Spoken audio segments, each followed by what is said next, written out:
Hi friends, ఎలా ఉన్నారు? మేము బాగున్నాము. మీరు బాగున్నారా ఫ్రెండ్స్? ఈరోజు మనము మా రాయలసీమ స్టైల్లో బెండకాయ బజ్జీ ఎలా చేసుకోవాలో తెలుసుకుందాము. దీనినే కొన్ని ప్రాంతాల్లో బెండకాయ పుల్లగూర అని కూడా పిలుస్తారు. ఒక చిన్న కుక్కర్ తీసుకొని అందులోకి తగినంత ఆయిల్ వేసుకొని ధనియాలు, జీలకర్ర,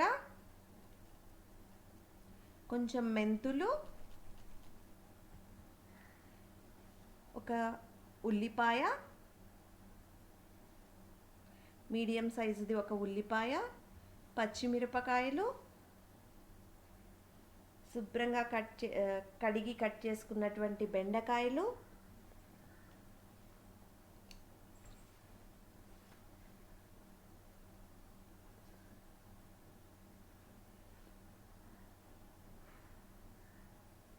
ఈ విధంగా కట్ చేసుకున్నటువంటి బెండకాయలు అన్నీ 1 బై 1 కుక్కర్లోకి వేయాలి.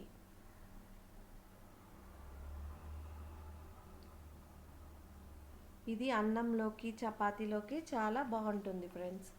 రొట్టెలోకి కూడా తినచ్చు, రైస్లోకి చాలా చాలా బాగుంటుంది. కొంచెం పసుపు,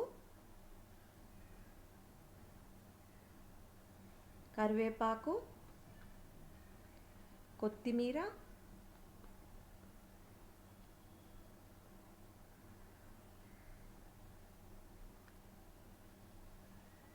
ఈ విధంగా మొత్తం మంచిగా మిక్స్ అయ్యేలాగా మనము కలుపుకోవాలి.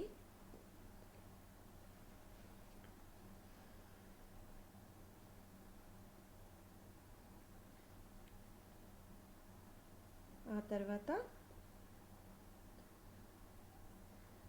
ఒక 3 మీడియం సైజు టమాటోస్ కట్ చేసుకొని కుక్కర్లోకి యాడ్ చేసుకోవాలి.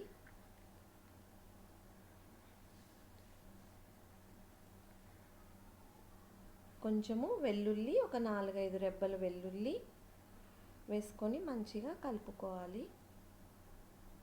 సిమ్లో పెట్టుకొని చేసుకోవాలి. తర్వాత కాస్త చింతపండు అంతా వేసి నీట్గా మిక్స్ చేసుకొని ముక్క మెత్తబడే వరకు మనము అట్లీస్ట్ హాఫ్ ముక్క మెత్తబడే వరకు మనము ఉడికించుకోవాలి ఈ విధంగా. తర్వాత ఒక చిన్న గ్లాసు, టీ గ్లాసు వాటర్ వేసి ఒక 2 విజిల్లు వేయించుకుంటే సరిపోతుంది.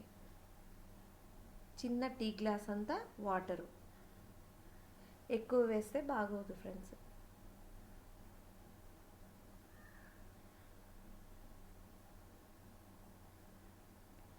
కుక్కర్ మూత పెట్టుకొనేసి 2 విజిల్లు వేయించుకోవాలి. ఆలోగా మనము తిరువాతకు కావలసినటువంటివి కట్ చేసి పెట్టుకోవాలి. ఒక మీడియం సైజ్ ఆనియన్ సన్నగా కట్ చేసుకోవాలి. ఒక వెల్లుల్లిని అట్లీస్ట్ ఒక 10 to 15 వెల్లుల్లి రెబ్బలను క్లీన్ చేసి పెట్టుకోవాలి. ఎండుమిరపకాయలు పెట్టుకోవాలి. ఈ విధంగా అవుతుంది. తర్వాత దీన్ని పప్పు కర్రతోటి నీట్గా ఎనుపుకోవాలి. ఇలా కడాయి పెట్టేసుకొని తగినంత నూనె వేసుకొని అందులోకి ఆవాలు, జీలకర్ర,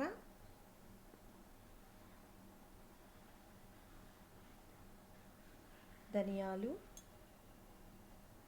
వెల్లుల్లి, ఉల్లిపాయ తరుగు,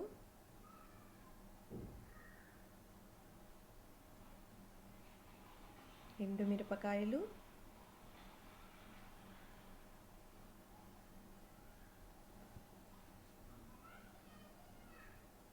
కరివేపాకు వేసి మంచిగా ఫ్రై చేసుకోవాలి. గోల్డెన్ బ్రౌన్ వచ్చే వరకు ఫ్రై చేసుకోవాలి. సేమ్ మనం పప్పుకి ఎలా తిరువాత పెడతామో అదే మాదిరిగా దీన్ని మంచిగా ఫ్రై చేసుకోవాలి.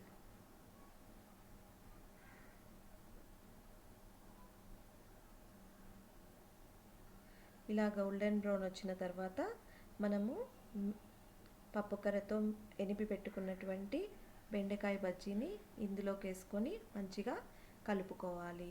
ఇది చాలా టేస్టీగా ఉంటుంది. బాయ్ ఫ్రెండ్స్, లైక్ చేయండి, సబ్స్క్రైబ్ చేయండి.